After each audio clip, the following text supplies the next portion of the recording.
So we've been covering in detail the anti-abortion trap laws popping up all over America.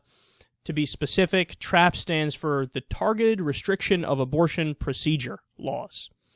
Now, the idea behind it is exactly what it sounds like. What they do is they purposefully over-regulate abortion and abortion clinics, and they do it behind the guise of, oh, we're just trying to make it more safe. We're just trying to make it more clean. We're just trying to make it more fair. We're just trying to make it more transparent. They use all these flowery phrases about how, oh, it's only to improve the system. But in reality, these are all people who are anti-abortion, and they're trying to tank it in this clever way. So, for example, we've spoken about how one of their favorite tricks is they send somebody to go into an abortion clinic, take out a tape measure the height of the ceiling. If it says 13 feet, for example, they go, oh, that's interesting. We just passed a regulation that says you need it to be 14 feet tall, your ceilings. So fix it or go out of business. Now, the reality is a lot of these places are tight on funding, and they can't afford to do $1 million renovation of their offices. So what happens? They end up going out of business.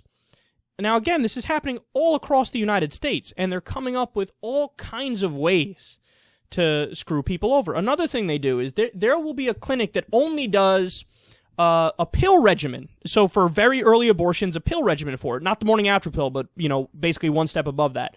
A kind of pill abortion where you just take the pills at the office. What they say is they've gone in there and say, no, you need a surgical center to be built here in order to just dispense pills.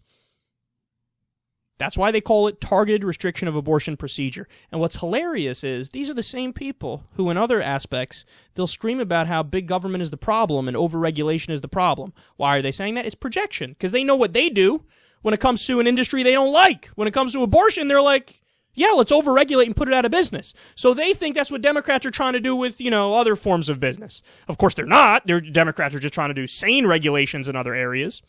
But it's projection. They're like, yeah, we hate overregulation because it really fucks up business. We know because we've kind of done that with certain businesses we don't like.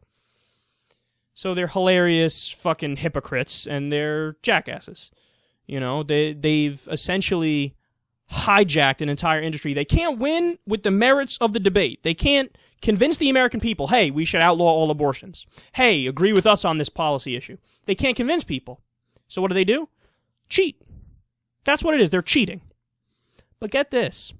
Today, we have a story about an ultra-right-wing group that's so extreme that they think that the other people in the anti-abortion movement, the people doing the trap laws, they think that they're liberals. That's fucking stunning. And by the way, these trap laws have unfortunately been successful for the movement. So they're tanking abortion laws all across the country. But more extreme abortion groups are like, look at these liberals. They're not in favor of an outright ban. They're trying to do it a backdoor way. We don't want that. We want to ban everything. So American Right to Life released this poster in response to a new trap law, which is called the fetal anesthesia bills, popping up in red states. Check this out. It says, urging ISIS to anesthetize before a beheading. Oh, you fucking idiots. Oh, you're so helplessly stupid. Now, the other people in the anti-abortion movement are like, you fucking clowns.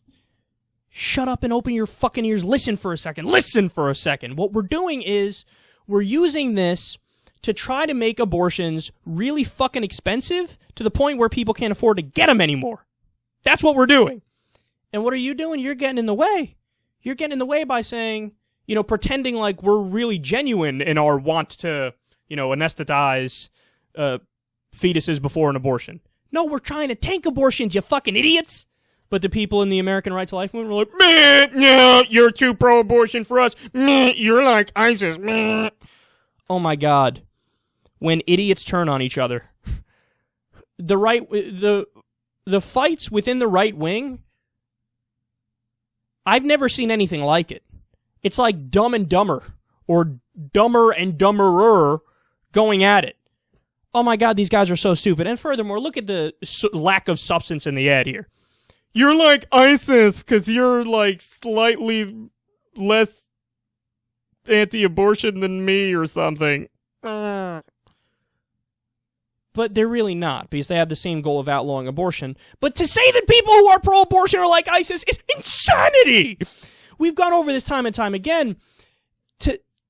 To act like there's no nuance in the abortion debate, you're just disingenuous. Well, you're either disingenuous or you're just really deeply unintelligent.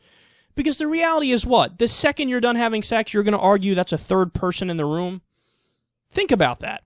So we're talking gametes or zygotes or embryos? Person, it's a person and has Second Amendment rights. Give it its Social Security card. Bill Maher has an old joke. He goes, it's literally a pile of goo. You're saying a pile of goo is equal to President Obama, a human being. Well, come on. They would argue that pile of goo is worth more than President Obama. That thing is equal to Rush Limbaugh in your eyes, guys, on the right? Come on, man, come on. Look, I've said time and time again, I'm a moderate on the issue of abortion, okay? I believe in actually the law as it is right now in liberal states in America. So we had Roe versus Wade, which established the right to an abortion. Then we had the fetal viability case afterward. And the way it works in America is, up until a certain point, basically the states cannot, ban abortions, essentially. But then after a certain point, they have leeway and they could do whatever they want to do. And that line is more or less viability. It's about 23 weeks, according to Roe versus Wade. So I like that standard. I think it's all the woman's choice, 100% until about 23 weeks when viability comes about. And then after that, I'd only allow abortions in rare cases of rape and incest, and if the life of the mother is in danger, or if there's a fatal defect in the fetus and the fetus won't make it anyway. But see, that position that I have requires thought. It requires nuance. It requires reading science. It requires understanding what's happening. It requires balancing what is 100% a woman's choice with at what point the viability of the fetus is enough of a concern where you say, let's not inflict pain. Like, there's a lot of thought that goes into it, but the people on the far right, what do they do? You're like Hitler, you like ISIS because you want morning after pill to exist. No, to make that comparison, in my opinion, is incredibly offensive, because we've heard the Hitler reference before, and we keep hearing the ISIS one now. That's incredibly offensive to the victims of ISIS and their savagery and their terrorism, and Hitler and the Holocaust. Because what, you're saying to human beings who were slaughtered in a genocide, you're worth no more than a pile of goo the second somebody's done fucking. That's an embryo, it's a zygote, it's a gamete. You're equal to a gamete. That's what you are in our eyes. Well, ironically, how anti-life is that?